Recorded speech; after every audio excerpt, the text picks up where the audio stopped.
என் பேர் ஜோயல் ஃப்ரான்சிஸ்ண்ணா. எனக்கு சொந்த ஒரு ஆந்திரா மாநிலண்ணா. ஓகே, ஆந்திரா மாநிலத்திலேருந்து நீங்கள் வாரீங்க, ரொம்ப சந்தோஷம். இன்றைக்கி ஏசுடிக்கிறார் ஊழியத்தில் நாங்கள் உங்களை பார்க்குறோம். என்னவா இருக்கிறீங்க ஏசுடிக்கிறார் ஊழியத்தில்? ஜீசஸ் ரெடீம்ஸில் எழுப்புதல் மிஷினரியா ஊழியம். எழுப்புதல் மிஷினரியா, சரிங்களா. இவங்களெல்லாம் பற்றி உங்களுக்கு தெரியும், லைவில் நீங்கள் நிறைய பேர் பார்த்துட்ருக்குறீங்க இல்லை. 2 வருஷம் இவங்களுக்கு வந்து ட்ரைனிங் பீரியட் இருந்தது. மொபைல் ஃபோன் இல்லாமல், லேப்டாப் இல்லாமல், ஃபேமிலி பார்க்க போகாமல், ஆண்டவருக்காக வைராக்கியமாக இருந்து அப்படி உருவாக்கப்பட்ட டீமில் இருந்து இன்றைக்கி ஊழியம் செய்ய இவங்க வந்திருக்கிறாங்க, சரிங்களா. சரி பிரதர், இன்றைக்கி ஊழியம்காரராக நீங்கள் இருக்கிறீங்க. இயேசுவை ஏற்றுக்கொள்றதுக்கு முன்னாடி உங்கள் வாழ்க்கை எப்படி இருந்தது சொல்லுங்களேன். என்னுடைய வாழ்க்கை பார்த்தீங்கன்னா, நான் பிறந்த வளர்ந்தெல்லாம் ரட்சிக்கப்பட்ட அப்பா அம்மா, கிறிஸ்தவ குடும்பம். என்னோடய வாழ்க்கை இப்படி தான் இருந்தது. ஆனால் ஏன்னா கிறிஸ்தவ குடும்பத்தில் எப்படி வளர்ப்பாங்கன்னு எல்லாருக்குமே தெரியும். ஜெபிக்கிறது, வேதம் வாசிக்கிறது எல்லாம் கற்றுக் கொடுத்து வளர்ந்தாங்க. எல்லாத்துலையும் அதில் தான் வளர்க்கப்பட்டேன். ஆனால் குறிப்பிட்ட நாட்கள், அதாவது இந்த வாலிப போகிற வரும்போது என்னுடைய வாழ்க்கையில் பார்த்திங்கன்னா, அதாவது எனக்குள்ளே நிறைய தவறான காரியங்கள் எனக்குள்ளே வர ஆரம்பிச்சிது. என் கையில் எப்போ ஃபோன் வந்ததோ அன்னையிலேருந்து என் வாழ்க்கை வந்து பார்த்திங்கன்னா ரொம்ப ஒரு மோசமான ஒரு சூழ்நிலை. ஃபோனுக்கு அடிக்ட் ஆக ஆரம்பித்தேன். அது மாத்திரம் இல்லை, ஃபோனை வந்து அதிகமாக யூஸ் பண்ணுவேன். அது மாத்திரம் இல்லை, நிறைய தவறான காரியங்களை போய் மாட்டிக்கிட்டேன். வெளியே வர முடியாமல் ரொம்ப கஷ்டப்பட்டுருந்தேன். ரட்சிக்கப்படுறதுக்கு முன்னாடி பாவம் அடிமைத்தனத்தில் ரொம்ப அடிமையாக இருந்தீங்க. சரி, உங்கள் வீட்டில் என்ன நினச்சாங்க உங்களை பார்த்து? பரவாயில்ல, பையன் நல்லா தேறிட்டானே அப்படின்னு யோசிச்சாங்களா? எப்படி உங்கள் வீட்டில் என்ன யோசிச்சாங்க உங்களை பற்றி? சில உண்மை என்னென்னா, என்னை பார்த்தா வந்து யாருக்குமே சந்தேகம் வராது, இவன் தப்பு பண்ணுறான்னு சொல்லிட்டு யாருக்குமே தெரியாது. நானுமே அப்படி தான் யோசிச்சேன். இல்லை, நீங்களும் அப்படி தானே யோசித்தீங்க, இவர் சேட்டை பண்ணங்காரு அப்படின்னு. சரி, ஓகே. இப்படி தானே மாட்டிக்கிட்டு வெளியே வர முடியாமல் ரொம்ப கஷ்டப்பட்டேன். அப்பா அம்மாவுக்கு தெரியாது. ஆனால் இருந்தாலும் இன்னொரு கெட்ட பழக்கம் என்கிட்ட இருந்ததுன்னா, கீழ்ப்படியவே மாட்டேன். அவங்க என்ன சொன்னாலும் கீழ்ப்படியவே மாட்டேன். என் அப்பா அம்மா சொல்கிறது ஒரு நாளும் கீழ்ப்படிய மாட்டேன். எனக்கு வந்து அவங்க என்ன என் கண்ணு முன்னாடி, அதாவது அவங்க ரொம்ப வேதனைப்படுத்தின காரியம் என்னென்னா, அந்த கீழ்ப்படுகிற சுபாவமே எனக்குள்ளே இருக்காது. படிக்கிறது காலேஜ் சேர்த்து விட்டாங்க, காலேஜுக்கு ஒழுங்காக போகலை. அதே போல் ஸ்கூல் ஒழுங்காக போகலை. கீழ்ப்படியாமல் முன்னாடி என் அப்பா அம்மா ரொம்ப வேதனைப்படுத்த இந்த ஒரு காரியம். ஓகே, கீழ்ப்படியாமல் பாருங்களேன். இன்றைக்கி நிறைய வேளைகளில் வாலிபர்கள் நினைக்கிறாங்க பாவம் அப்படின்னா ஒரு சாராயம் குடிக்கிறது, கஞ்சா குடிக்கிறது தான் பாவம் அப்படின்னு சொல்லிட்டு. இல்லை, அப்படி தானே? ஆனால் வசனம் என்ன சொல்லுது? பிள்ளைகளே உங்கள் பெற்றாருக்கு. ஆமாம், அப்போ கீழ்ப்படியிலன்னா பாவம் இல்லை. அப்போ அவர் தெளிவாக சொல்கிறார், நான் இன்னொரு பாவம் செஞ்சேன், அது நான் கீழ்ப்படியாமல் இருந்தேன் எங்கள் அப்பா அம்மாவுக்கு அப்படின்னு சொல்லிட்டு. ஏன் கீழ்ப்படியாமல் இருந்தால் ஏன் பாவம்னா, அது நிமித்தமாக உங்கள் அப்பா அம்மா சந்தோஷப்பட்டாங்களா, என்ன செஞ்சாங்க? இல்லைண்ணா, நிறைய நாள் என் கண்ணால் பார்த்துருக்கேன். அவங்க சொல்கிறத கேட்காதனாடி என் அம்மா வந்து என் கண்ணு முன்னாடி அழுவாங்க. ஏன்டா நான் சொல்கிறத கேட்க மாட்டேன், கீழ்ப்படிய மாட்டேன். என் அம்மா வாழ்ந்துருக்காங்க, என் அப்பா வாழ்ந்துருக்காங்க. அதை வந்து நான் செய்யக்கூடாதுன்னு நினைப்பேன், ஆனால் அதை என்னால் செய்ய முடியாது. அப்படிப்பட்ட ஒரு கீழ்ப்படியாமல் ஒரு பாருங்களேன், அதுவுமே ஒரு பாவங்கிறனால அது அவரால் அதை மேற்கொள்ள முடியல. அவங்க அம்மா அழுகிறாங்க அவர் கண்ணு முன்னாடி, அவங்க அப்பா அழுகிறாங்க தெரியுது. ஆனால் திருப்பி தம்பி இதை செய்ப்பான்னா அதெல்லாம் முடியாது, நான் ஏக்கி செய்யணும் அப்படிங்கிற மாதிரி மனநிலை உள்ளே வந்துடுது. எப்படி நீங்கள் ரட்சிக்கப்பட்டீங்க, இந்த சூழ்நிலையிலேருந்து எப்படி ஓவர் கம் பண்ணீங்கன்னு சொல்லுங்கள். இப்படி தான் போயிட்டு இருந்து நான் நிறைய நாட்கள் அழுதுருக்கேன். இதுலேருந்து விடுதலை ஆகணும், நானும் ஒரு நல்ல பையனாக வாழணும்னு சொல்லிட்டு நிறைய நாட்கள் அழுதுருக்கேன் தனியாக. இன்னும் சொல்ல போனால் நிறைய நாட்கள் யோசித்துருக்கேன், எதுக்கு வாழ்ந்துட்டுருக்கோம், அப்பா அம்மா கஷ்டப்படுத்திட்டு இறந்துடலாமா அப்படின்லாம் சொல்லிட்டு நிறைய நாட்கள் யோசிச்சிருந்தேன். ஆனால் ஒரு நாள் பார்த்தீங்கன்னா, அந்த நாளை இன்னும் எனக்கு மறக்க முடியல. நைட்டு 11 மணிக்கு வந்து என்னால் ஜெபிக்கணும்னு ஒரு ஏவுதல். ஆனாடி நான் முட்டி போட்டு கிட்டத்தட்ட ஒரு 1 மணி நேரம் கிட்ட முட்டி போட்டு ஜெபிக்கவே முடியல. கண்ணீர் தான் வருது, 2 கண்ணிலேருந்து தண்ணியாக ஊற்றுது. என்னால் என் அம்மா பக்கத்தில் தான் படுத்திருக்காங்க. நான் சத்தம் போடாமல் கண்ணிலேருந்து அழுகுறேன். 1 மணி நேரம் கிட்ட தேம்பி ஏசப்பா என் பாவத்தை மன்னிங்க, என் வாழ்க்கை எனக்கு வேணாம், என் வாழ்க்கையை மாற்றுங்க, என் சுபாவத்தை மாற்றுங்கன்னு சொல்லிட்டு கிட்டத்தட்ட 1 மணி நேரம் கிட்ட முட்டி போட்டு அழுது ஜெபம் பண்ணேன். ஜெபிச்சதுக்கப்புறம் ஜெபிக்கிற அந்த வேலையில் என் முன்னாடி என்னால் உணர முடியுது, என் முன்னாடி நின்று ஏசப்பனை தொட்டாங்க. அன்னையிலேருந்து என் வாழ்க்கை மாறிச்சு. நல்லா கரங்களை தட்டலாமா?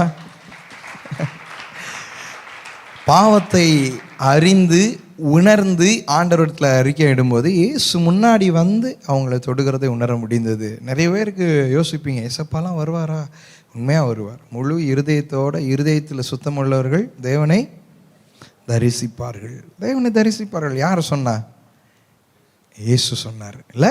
அப்போ உங்களாலையும் பார்க்க முடியும், உங்கள் பாவத்திலேருந்து அவராலையும் விடுதலை கொடுக்கும். இன்றைக்கி கூட நீ காத்திருக்கலாம், ஏசப்பா நான் உங்களை பார்த்தே ஆகணும், எனக்கு ஒரு விடுதலை கிடைச்சே ஆகணும்னு சுத்தமான இருதயத்தோட உன் பாவத்தை அறிக்கிட்டீங்கன்னா நீயும் இயேசுவை தரிசிக்க முடியும். ஏன்னா இயேசு தான் அதை சொல்லியிருக்கிறார். நிறைய பேர் சொல்லுவாங்க சும்மா அதெல்லாம் பார்க்க முடியாது, தேவனை ஒரு காலும் கண்டதில்லை அப்படி இப்படின்லாம் சொல்லுவாங்க. ஆனால் ஏசப்பா நமக்கு சொல்கிறாரு நம்மளால் அவரை பார்க்க முடியும். ஹல்லேலூயா. அந்த சகோதரரை ஆண்டவர் பார்த்து ரட்சித்தார். சரி பிரதர், எப்படி நீங்கள் இந்த ஊழியத்திற்குள்ளக்க நீங்கள் வந்தீங்க? ஆண்டவர் எப்படி உங்களை அழைத்து கொண்டு வந்தார்? இது என்னை தொட்டதுக்கப்புறம் நான் அப்போ வேலை சென்றிருந்தேன். அப்போது வேலை சென்றிருக்கும் போது ஒரே ஒரு கேள்வி தான் என்னை பார்த்து கேட்டாங்க, ஏசப்பா உனக்காக நான் உயிரை கொடுத்துருக்கேன், எனக்காக நீ என்ன செய்ய போகிற அப்படின்னு கேட்ட உடனே நான் ஒப்பு கொடுத்தேன். ஏசப்பா என்னை ஊழியத்துக்கு ஒப்பு கொடுக்குறேன்னு சொல்லிட்டு வேலையெல்லாம் ரிசைன் பண்ணிட்டு அதுக்கப்புறம் கரெக்டாக வீட்டில் இருக்கும்போது தான் 1 மாதம் வீட்டில் இருந்தேன். ஜீசஸ் எலிமிஸ் இந்த மாதிரி எழுப்புதல் மிஷினரியா அப்படின்னு சொல்லிட்டு இந்த மாதிரி ஊழிய அழைப்பு வந்தது. அதில் ஃபார்மை படித்து பார்க்கும்போது கொஞ்சம் பயமாக இருந்தது. 2 வருஷம் ஃபோன் யூஸ் பண்ணக்கூடாது, 6 மாதத்துக்கு ஒரு தடவை தான் அப்பா அம்மா வந்து பார்க்க முடியும், மாதத்துக்கு ஒரு தடவை தான் ஃபோன் பேச முடியும், அந்த மாதிரி நாங்கள் கொடுக்குற ட்ரெஸ்ஸு, நாங்கள் கொடுக்குற சாப்பாடு இதெல்லாம் பார்க்கும்போது ஒரு பக்கம் யோசித்தாலும் அந்த நேரத்தில் ஏசப்பா பேசுகிறார், உனக்காக உயிரை கொடுத்துருக்கேனே, எனக்காக 2 வருஷம் கூட நீ கொடுக்க மாட்டியா அப்படின்னு பேசுனாடி. சரி ஏசப்பா என்னை அர்ப்பணிக்கிறேன்னு சொல்லிட்டு ஊழியத்துக்குள்ளே அப்படி தானே வந்தேன்.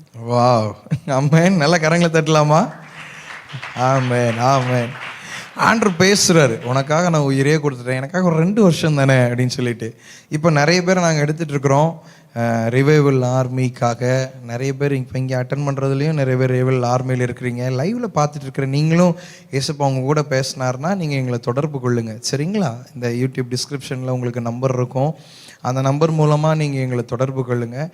ஏசப்பாக்காக நீ ஏதாவது செஞ்சு தான் ஆகணும், அவருக்காக நீ எழும்பி பிரகாசிக்கணும். அப்போ தான் ஏசப்பா உன் மூலமாக அவருடைய நாமத்தை அவர் மகிமைப்படுத்த முடியும். ஆமென், ஆமென். ஆமாம், பெண்களும் இப்போ ரிவைவல் ஆர்மியிலுக்கு வர ஆரம்பிச்சிட்டாங்க. நம்ம இயேசு விடுவிக்கிறார்ல, வைராக்கியமாக ஏசப்பாக்காக 2 வருஷம் நான் எழும்புவேன் பயிற்சி பெற்றுட்டு அதுக்கப்புறம் போய் எழுப்புதலை பரவ செய்கிற அந்த ஊழியத்தில் அவங்களும் இணைந்து இருக்கிறாங்க. சரி, என்ன தான் இவங்க இந்த 2 வருஷம் கற்றுக்கிட்டாங்கல்ல, என்ன தான் நடந்திருக்கும் இவங்களால? சும்மா பைபிளை தூக்கிட்டு பிரசங்கம் பண்ணுறாங்க, ஜோம் பண்ணுறாங்கன்னு நினச்சிங்களா? அப்படிலாம் கிடையாது. சொல்லுங்கள் பிரதர், ஏசப்பா அவங்க மூலமாக என்ன அற்புதம்லாம் செஞ்சுருக்கிறாரு? இது உள்ளே வந்ததுக்கப்புறம் நிறைய காரியம் கற்றுக்கொண்டேன். அதுக்கப்புறம் ஊழியத்துக்காக வெளியே அனுப்புனாங்க. தருமபுரி மாவட்டத்தில் ஒரு கிராமத்தில் கிராம ஊழியம் செஞ்சுட்டு இருந்தோம்.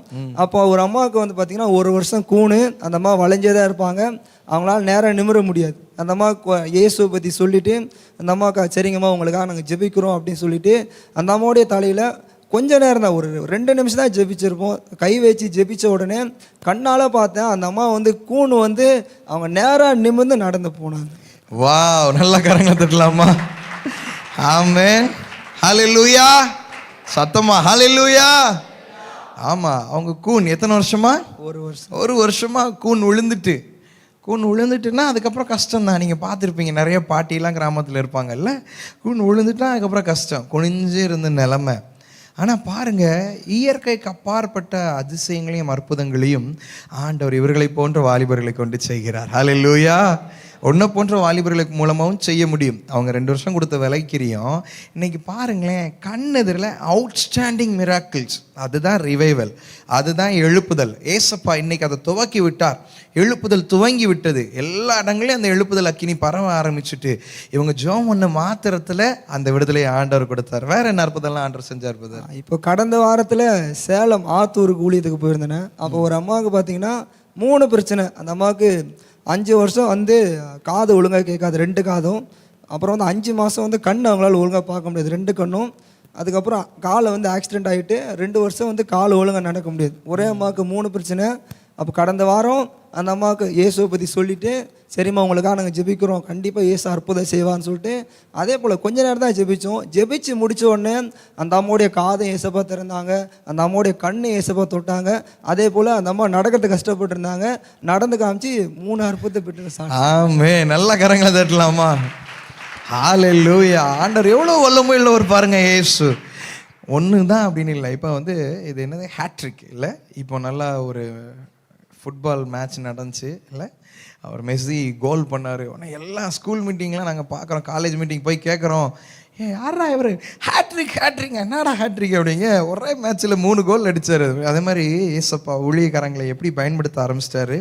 1 பிரச்சனை இல்லை, 2 பிரச்சனை இல்லை, 3 பிரச்சனை. காது, கண், கால் நொடி பொழுதுல ஜெபம் பண்ணனே சுகம் பண்ணுற வல்லமை ஆண்டவர் கொடுத்தார். ஆண்டவருக்காக அவர் கொடுத்த விலை கிரயத்தின் மூலமாய். சரி பிரதர், இப்போ இவங்களுக்காக நீங்க சொல்லணும்னா நீங்க என்ன சொல்ல விரும்புறீங்க?